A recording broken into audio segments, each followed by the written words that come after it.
In reading books such as Tully's, it's really opened my eyes up to a new way of thinking, a new form of spirituality that doesn't always align with the teachings of Christianity.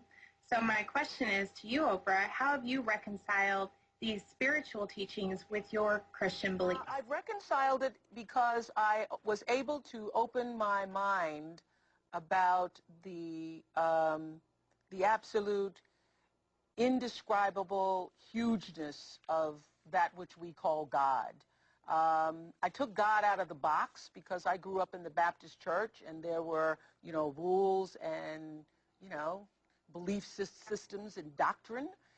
And I happened to be sitting in church in my late 20s, and I was going to this church where you had to get there at, 8 o'clock in the morning, or you couldn't get a seat, and a very charismatic minister, and everybody was just, into the sermon.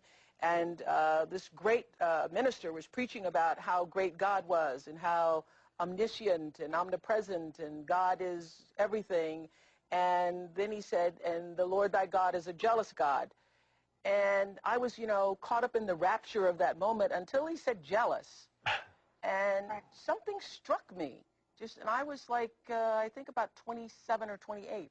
I was thinking, God is all, God is omnipresent, God is all, and God's also jealous. God is jealous of me.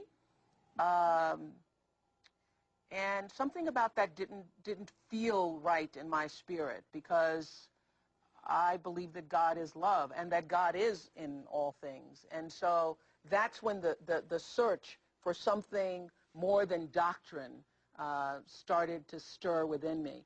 And I love this quote that Eckhart has. This is one of my favorite quotes in chapter 1, where he says, "Man made God in his own image.